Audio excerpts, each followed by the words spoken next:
This ABC15 Flash Briefing is sponsored by Sanderson Ford. All roads lead to Sanderson Ford. Hello, I'm Megan Thompson with your top stories from ABC15 Arizona. Bryan Patrick Miller, known as the Canal Killer, has been sentenced to death.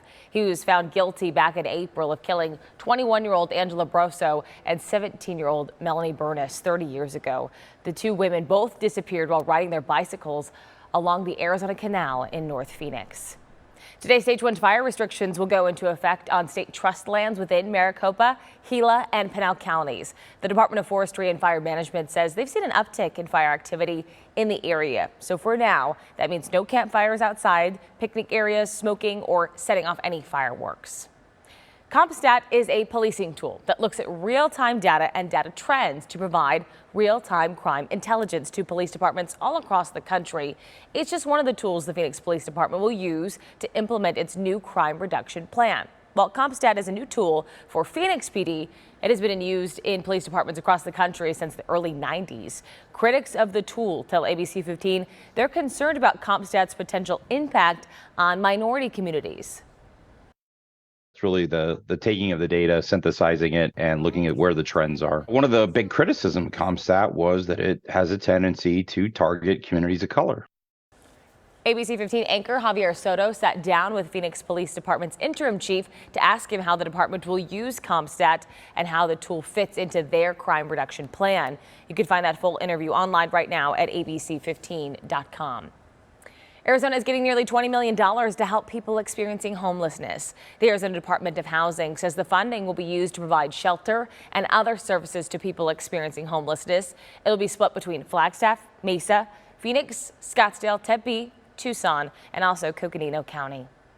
More resource officers are coming to schools across Arizona. State Superintendent Tom Horn making that announcement, saying resource officers will go from being on just under 200 campuses to more than 300. This as the Phoenix Union High School District voted to bring back up to 6 resource officers who will cover multiple schools each. They're using state grant money for that. However, the state says officers must be stationed at the specific school that applied for the grant.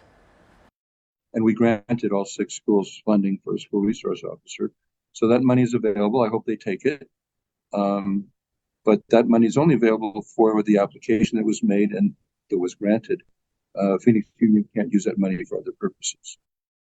We did confirm those officers could go to other schools if they are actually in need. Hey, smart shoppers, if you're planning a summer getaway, there are a few ways to fly without breaking the bank. Travel experts say flexibility is really key here. Consider flying on weekdays or less popular travel days when demand is lower. That's when airlines often offer discounted fares.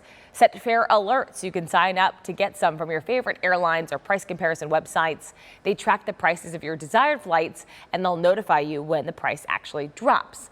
And finally, explore different airports. Sometimes nearby airports do offer some better deals. Used car prices are continuing to fall. According to Cox Automotive, the average cost for the vehicles reached their lowest level in May. It was the second month in a row that prices declined. The change comes amid high interest rates and record retail prices. Time now for that most accurate forecast. I'm meteorologist Iris Hermosillo. Well, temperatures are going to keep falling after dropping into the 90s yesterday. Our high making it to 98 degrees. Today, we're up to just 97 for a high. Our 30-year average is in the low hundreds, so we're talking temperatures that are below normal. You'll see a few more clouds today, too, but it's going to stay dry, and winds will ease up across the state, too. That high 97 in Phoenix. We make it to 94 in Casa Grande. Out to our west, it's mid to upper 90s from Bullhead City to Lake Havasu. 70 for Flagstaff, low 80s in Payson and Globe. You're going to top out at 87 today. We will stay dry despite that extra cloud cover through the next few days. Just look for partly cloudy conditions with overnight lows a little milder too in the low 70s. Then we fall back into the 90s after briefly climbing into the hundreds on Saturday. By Sunday, we're cooling again with another storm system approaching from the west. We'll get more winds. Those temperatures will drop across the state, but what you're not seeing are any rain chances. It'll stay dry here in the valley and across the high country through at least the next 7 days.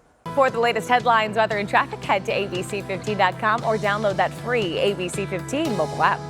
This ABC15 Flash Briefing is sponsored by Sanderson Ford. All roads lead to Sanderson Ford.